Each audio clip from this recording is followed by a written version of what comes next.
It is day 5 on the fast. So in the fasting, what I've had, that, like, in addition to water, so I was having 3 coffees, I guess, in the first 2 days, and then down to 2, and I just added a little bit of Himalayan salt and a tiny bit of lemon, um, and a little bit of carbonated water once, just for something different. I don't know if that's pro or con, but that's what I had. So I'm down. So I'm at 121. Yesterday was 121.8. So it's not a massive drop, but drop. Now, mind you, before the last year, like my weight was consistently around, for a decade or so, between 112 and 118. So that's actually where my body feels most comfortable.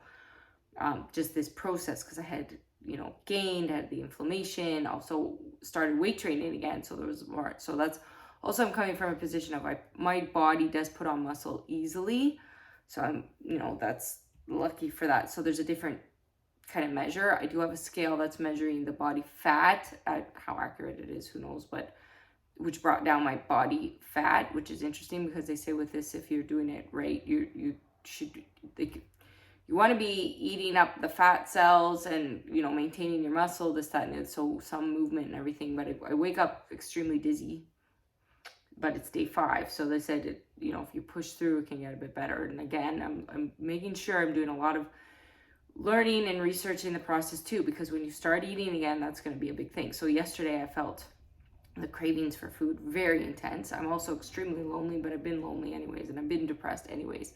So the last 3.5 years I've been in a clinical depression. So what does it matter? I've been, extremely lonely. I've been all of those things. So it's like, just keep going and work through it, because this is the whole point of this, is the mentality to see what I can do to heal. I also, sleep has been always broken up for me. My urination hasn't really gotten worse on this. That's a big reason I'm doing it as well. So prior to this, anyways, it got worse, but on average I was always going to the bathroom at least 50 times a day. So it's in a nighttime 10 times, right? So for people before the fat, it was really amping up to almost 100 times a day. So it's like extreme. That's why I'd be curious if in this process that afterwards, if that could something that can be healed, because that's not something they've ever been able to find an answer for.